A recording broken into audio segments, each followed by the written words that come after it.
As Conor McGregor gets ready to take on Floyd Mayweather Jr., we shine the light on Dublin's hero. Right now on ESPN.com, our senior writer Ray Thompson has the story on McGregor's working-class upbringing in Dublin, Ireland, and how that has shaped and continues to fuel who he is.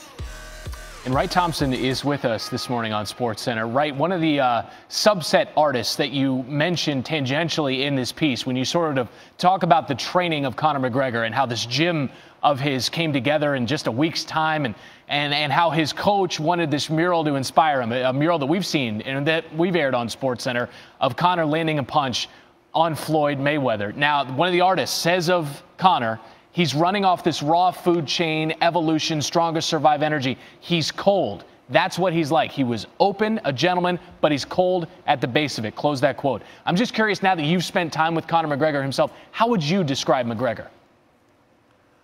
Well, I mean, I think that's pretty accurate. And I mean, this is going to sound like the most obvious dumb thing ever. But I mean, like, you just don't want to mess with him.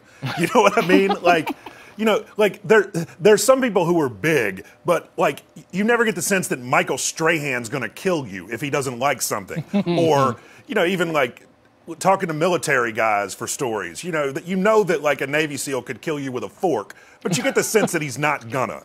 Yeah. I mean, there's a little bit of like Conor that's just pure id. I mean, I would not, you know, there's a level of sarcasm that I'm certainly capable of that I would not deploy with that dude. You wrote at one point, and these are your words and no longer the subset artist, you wrote, quote, Conor's bravado suggests a scared kid still in there somewhere, trying to keep many things at bay, close quote. What is he most trying to keep at bay? Well, and, you know, off of the thing we just talked about, I mean, you know, my desire to tell the truth evidently is stronger than my desire to not have Conor come after me. But you know, everybody people who become fighters are different than other athletes. And I think sometimes they all get lumped together, especially in our world. And because, you know, we're going to go from baseball to football to this to whatever. Yeah. I mean, to get into a ring and fight someone, you really have to be, I mean, desperate to escape your circumstance. And I think that's what's going on. Conor McGregor is only in this for the paycheck. To the people who say that, you say what? Well, I mean, I think, look, the paycheck's very, very nice. And I think that's certainly one of the reasons. I think Conor would say that there are many, many complicated things going on. I mean, he called it Bruce Lee stuff. I didn't say stuff, but I don't want to get fired for repeating him on live television. You know, I got bills. And so but like, you know, he really talks about how he creates challenges for himself over and over and over again because so much of his core sort of rising out of the neighborhood where he's from was by finding and staring down these challenges that I almost feel like it's a muscle memory. So yeah, look, he wants $100 million. Like, you know, Lamborghinis don't buy themselves. But, you know, he also, I think there is a severe thing going on here about what is the craziest, most difficult thing I could go find to do? Now let's go do it. Okay, maybe Lamborghinis don't buy themselves or rent themselves, as you outline in the feature, in the piece. And I'm just curious, maybe not overtly, maybe not directly, but what sense did you get of the people around Conor McGregor and their level of concern for the way Conor spends money? Well, I mean, the guys around him that I've been around are, well, he spends money.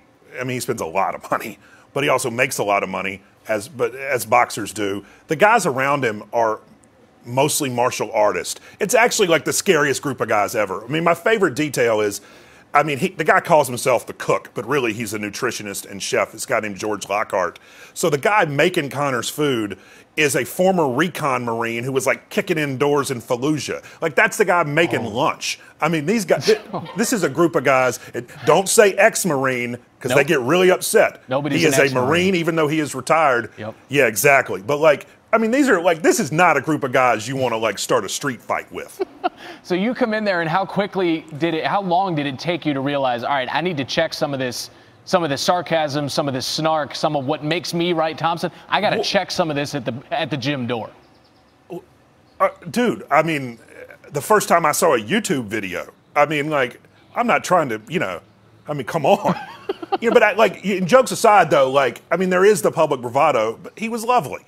I mean, he was funny, and you know, he just, He created himself out of absolutely nothing, and that's impressive. Speaking of a creation, you outline a story within the piece about Conor's new chessboard. What can you tell us about Conor's chessboard?